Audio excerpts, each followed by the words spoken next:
Sana.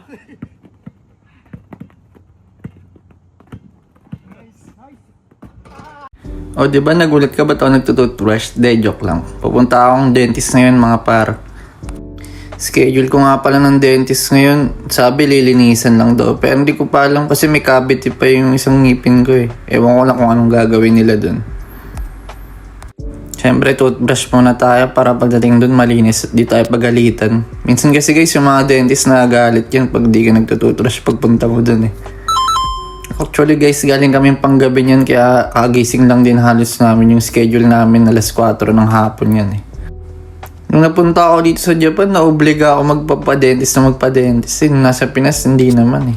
Pero natry ko na rin magpalinis dati guys ng ngipin. Kaso nga lang din na obligado kasi nga busy rin sa trabaho. Dito parang obligado ka eh. Kasi talagang mahalaga yung pag-schedule ka talaga dito sa Japan guys. At ayun na nga, ako na nga yung tinawag dyan. Chine-check muna sa una eh. Siyempre kung may mga sira ba, kung ano nangyari. Pero nagpa-schedule na ako dati dyan guys. Chine-check lang nila kasi may yung babanata naman nila yung nasa babang part ng ngipin ko. Yung nakaraan kasi sa taas eh. At dito nga binibigyan ako ng salamin, pinapakita sa akin kung saan yung kagalawin nila. Ito daw, dyan daw may cavity na. Pero maliit pa lang naman daw kaso kailangan na nilang asikasuhin niya kasi iniisip na nila yung future dyan na parang gakalat nga daw, sasakit din daw yan. Hindi ko lang pa nararamdaman. Pero in the future, mararamdaman ko daw yan. Yun lang kinaganda dito sa Japan guys, iniisip na nila yung kalagayan nyo kahit hindi nyo pa nararamdaman na hindi ka na niya mahal talaga. De, joke lang. Tapos dito sa part na to guys, nakakatawa kasi ka-anesthesiahan daw ako. Kasi nga, bubutasin daw yung ngipin ko, parang titignan yung loob. Kaya sabi ko sa kanya, "Loh, ba't biglang anesthesiahan?" Kasi hindi ko pa nararanasan yun sa buong buhay ko, yung sa ngipin ba, anesthesia. Okay naman ba hindi masakit?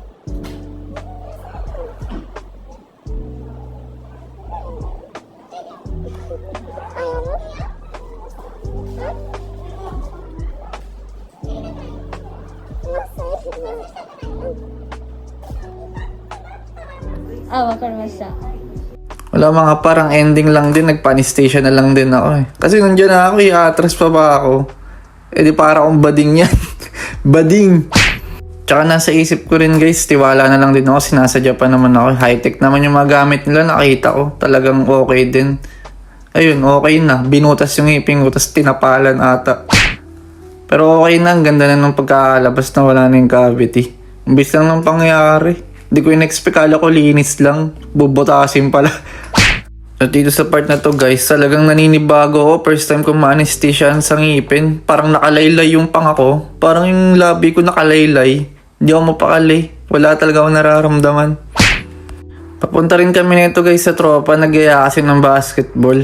Dalawaan lang naman. Limahan eh. Kaso busy kasi yung iba. Kaya wala kami nagawa. Dapat nga hindi na ako pupunta eh. Kasi naka-anesthesia ako eh. Pero nahiya ako kasi minsan lang mag-aya yun. Tsaka nakakaya rin tanggihan. Paikisama na lang din ba. Kaya sabi ko, bili na lang muna tayo dito ng mga kain.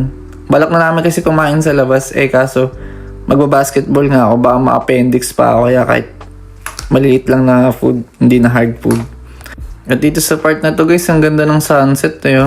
Minsan ko lang kasi ito makita. Gawa lagi nasa trabaho ako. Pag-uwi ako, madaling araw. Kung di madaling araw, gabi.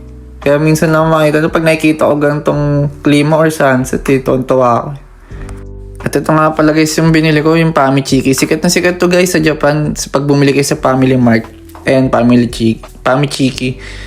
Para siyang nuggets. Boneless chicken siya eh. Parang ganun. Pero masarap, solid yan. Naninibago ako sa kabila ko daw kasi inguya. Sabi nung dentista pag kakain daw ako. Kasi sa kabila nga yung binutas eh. Pero parang pinastahan siya eh. Maliit lang naman. Kaso nanibago talaga ako kasi first time ko nga. Ito guys, so yung sunset na sinasabi ko. Ayun ganda diba?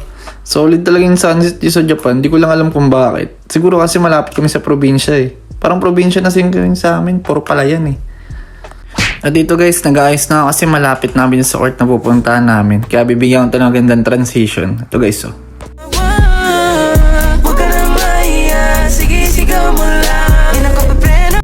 Mali. Ito pala guys. Ito pala, sorry. Akin.